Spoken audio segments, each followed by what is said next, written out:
I remember very clearly this one meeting, where I really felt out of place because at that particular time, everybody was talking about shares and stocks. And I was the only one who had nothing to say.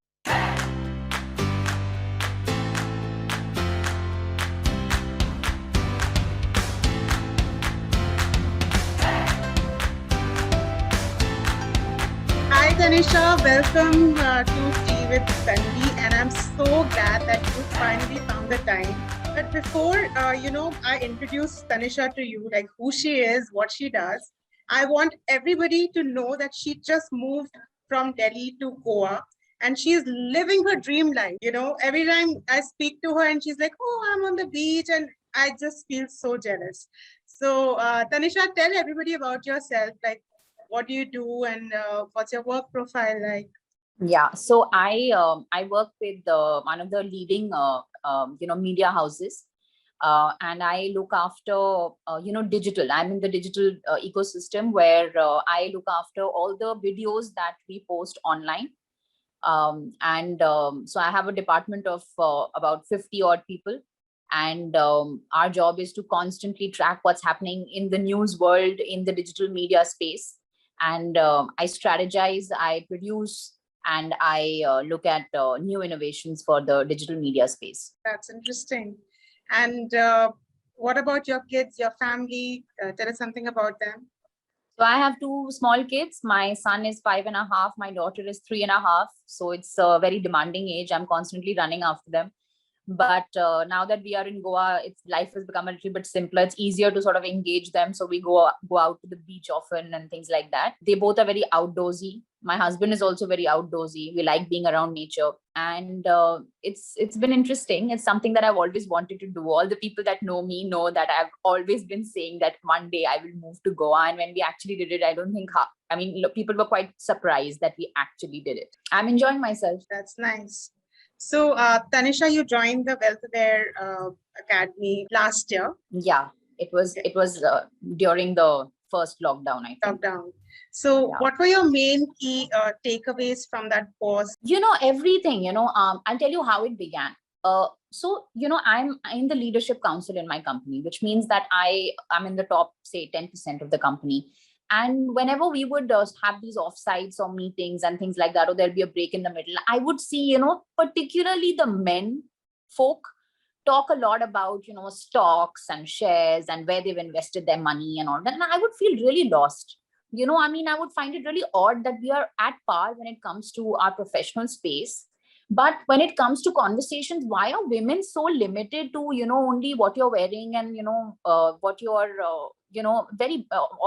what shade of lipstick or whatever, right? I also wanted a little bit to be able to contribute to that conversation, and I realized that I just wasn't aware. I just didn't know any of these things. I mean, how can I contribute to a conversation if I have no idea what even Nifty is? I don't even know what Nifty is, right?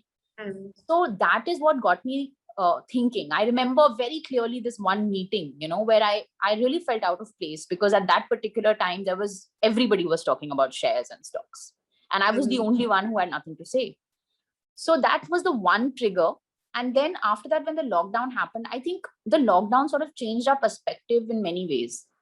For once, I know that we decided to pack our bags and move to Goa. But the other perspective that changed was I just realized that maybe we're spending so much time earning this money, not realizing what we're doing with this money. And when the time is right, when you actually need that money, am I getting the maximum out of what I am saving or not? And primarily my savings and investments at that time, Tanvi, were in my savings account, not even in an FD, just in my savings account. And the remaining was, in ULIPs, in LIC policies. And those were also policies that I did not fully understand myself. I probably did not even know how much I'm going to get at the end of 20 years or at the time of, if God forbid, if I was to get that insurance amount. So I started with first realizing that I'm completely clueless. And I was a little embarrassed because, being so senior in your career and, working so hard and still not knowing what you're doing with your money is a little bit embarrassing. So that's when I took the course. And I think that what I enjoyed the most about the course was that it spoke to me at my level. It wasn't as if I felt like, okay, now let me go and Google this term first. That was never the feeling. I just felt like, okay, this is a very simple breakdown of what these terms are, and what this entire ecosystem really is.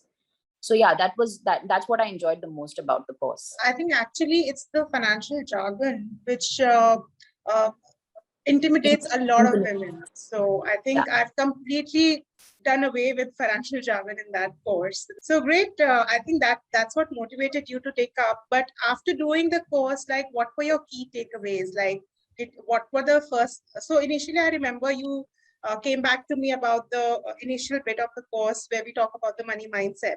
So do you want to talk about that a little bit? Like, what was your money mindset, and how did it transform a little bit?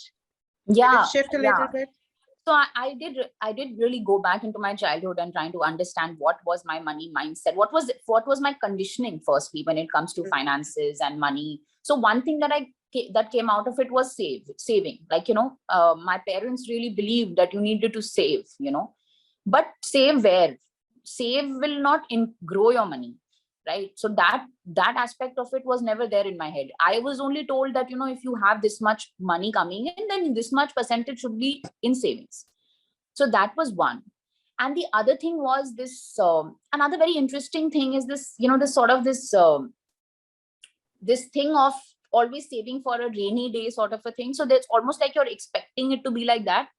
That you will need this money immediately, and in fact, you might need all your money at one go. But that is not the case anymore. I mean, we are not in that situation or in that sort of space anymore. You can put your money and in mutual funds or in some sort of an investment where it can grow maybe after 10 years, 15 years, 20 years. So that money mindset I had, that I got rid of. Also, this entire thing of taking a lot of insurances. Iska insurance, uska insurance. I wasn't clear in my head ki why am I taking it, but I was just told to take it and I took it. So it was a little bit of that. But with your course, I learned that there are certain critical insurances, for example, my medical, my life insurance. And I also went one step ahead and took cancer insurance also. So I realized that once you have your emergency fund and you have these 3 or 4 life insurances sorted, then after that, the money that's left can be, put into places where it can grow, multiply. Absolutely. Bang on. Yeah. Awesome. Congratulations for that. So do you want to also share, like, so what's your investment strategy right now? Like, are you invested into passive index funds or active mutual funds, or are there other special products that you have, stepped up and taken? So I have kind of diversified my portfolio a little bit. So it's sort of like, like you said, mutual funds is a basket of many funds. I've done a mutual fund basket of my own. So I have like a mixture of many, many different kinds of funds that I've invested in. Yes, I've also invested in debt, but I'm doing STP. So I'm also kind of moving it in a phased manner into equity. Okay. And mostly, I've even done a small percentage is also flexi. This thing. So I've done a lot of, try to do some amount of research on my own, and for once tell my financial advisor where to put my money instead of, making somebody do it randomly. Actually, my mother was putting it herself, and I asked her that, why are you putting this money over here? And she also didn't have a definite answer. So I said, the right way, this is not the right approach to invest. So I've started doing some research on my own now that I understand the basic terminology, large cap, mid cap, what is LT, what is Nifty, what is Sensex. So I've been able to do some research on my own now, and I can choose my own funds. That's amazing. So you're more clear about the goal and the vehicle that will take you there, right? So that makes it clearer. That's awesome. I also consolidated my funds. I actually didn't even know where half my money was. So I basically sat down, consolidated all my funds, and then like reworked the strategy. I re-engineered the investing strategy. So that was also quite helpful, because a lot of my money was just lying. I mean, I didn't even know that, it could be put in a place where after 10 years I could get good returns. Great. So that's a lot of financial wins. I think you got the right insurances in place. You figured out what your goals were, and then you consolidated your portfolio. Instead of having too many things and too many products, you consolidated everything together. And now you're actively managing it. You're overseeing it. with confidence. Yeah. So that's whole lot, And I think.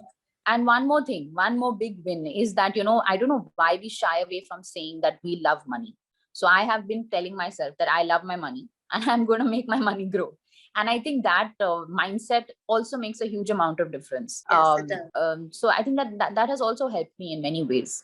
The fact that I take so much interest in my bank statement, take so much interest in my savings and in my investments, that has also that has it's like that power of attraction, you can Yeah. say. So yeah, it's been really good for me that way. I So you're see that it giving has more worked out respect for to me. money, right? Earlier it used to Yeah, be like just a means to do things, but now you're yeah, giving it more attention and more respect. So yeah, it'll yeah, respect you back. yeah. Earlier it was like this, Tanvi, that whatever I would be earning at the end of the month, I would just I wouldn't give it. It was just a way of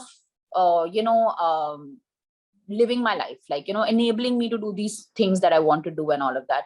And I never really gave it a thought. Like, even if I would spend on something, I wouldn't really think about it. Because I'm a salaried professional, I get money every month. So for me, it was like whatever comes in my account has to go. I mean, it's normal, so I never really gave it the kind of importance and value that it deserves. And bank statement, though, I never used to see one. मतलब देखती नहीं थी अपना bank statement. It used to scare me. Great. So one advice to all the women out there who might be just sitting on the fence, just like you were. One piece of advice I would give is that never, it's a very funny piece of advice, don't laugh. Never trust anybody else with your money, whether it's your husband, your financial advisor, your best friend, your mother, your sister, or your LIC agent. Only trust yourself, educate yourself, enable yourself to understand, and then take informed decisions about your money. Right. Yeah. So that would be my piece of advice. Don't trust anybody but yourself. Okay, great. Thank you so much for your time, Tanisha.